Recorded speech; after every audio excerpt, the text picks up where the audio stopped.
Right, so Derek, all derby games are important, they're big games, but when you're playing Fleetwood and you're one place above the relegation zone, it's huge, isn't it? Yeah, it's a great opportunity for us to try and cut the gap between ourselves and the teams above us, and we did that the other night against Port Vale, a great win for us, 3 points, and now's an opportunity to try and catch Fleetwood. We want to get that 3 points and close the gap to 5 points, and the more teams that are in the mix, the better. And I think the other night there was only 4 teams playing. It was a really positive night for us. What do you make of the job Scott Brown's done at Fleetwood, especially with recent results? Yeah, I think he's very fortunate to have his first job and to get backed as well as he has done. The football club always back the managers, and that's seen that in January as well. Myself as a manager, I'd love that to be able to go out and spend a transfer fee on 2 players and take in what they've done. But he's got them playing well. I've watched them against Sheffield Wednesday. They've progressed in the FA Cup. They've got a huge game next week against Burnley, and we look forward to playing against them. But they're a lot of good players on their side, and over the years they've built a fabulous football club. It's a chance to put some of your recent away form right, but to be fair, some of those recent away defeats have been against the real superpowers of League One, haven't they?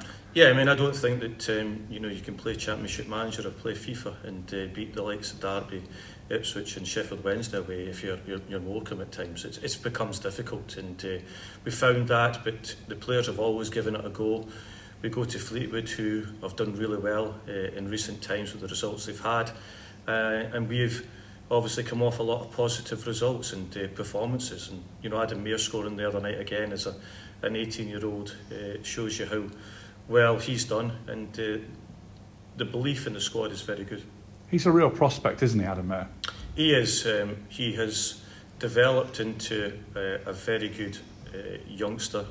He listens, he learns, he asks questions, and not only that, he puts it into practice. And when he's given information on the pitch and how to deal with a situation, he's always one that takes it on board, and he's got a bit of freedom as well to go and play. He can either play on the left-hand side or off the right-hand side as well, and he is a fantastic prospect, and I'm sure if he continues to do well, the more and more clubs will be looking at him.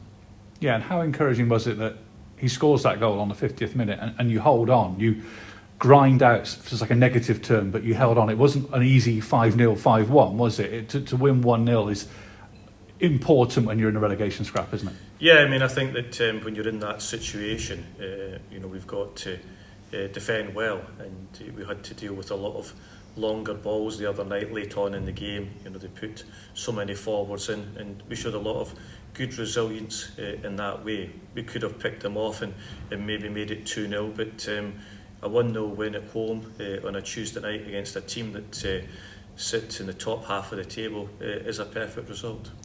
So going back to the Fleetwood game, there's going to be a large travelling support, a large Morecambe contingent, sold out in terms of tickets. What difference will that make, do you think?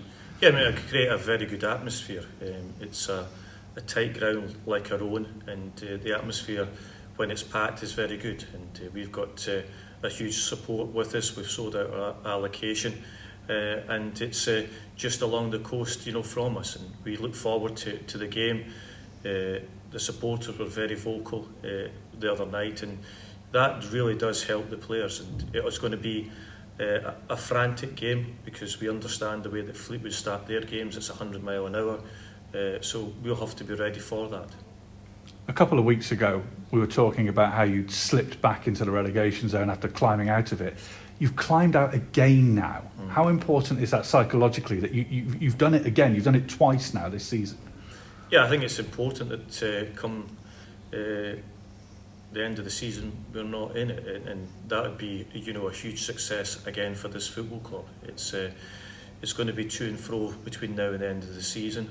We've got a number of games that we think are winnable between now and then, but we've got to go and do it, and we'll probably win a game where we'll take out one of the big boys along the way and pick up another 3 points.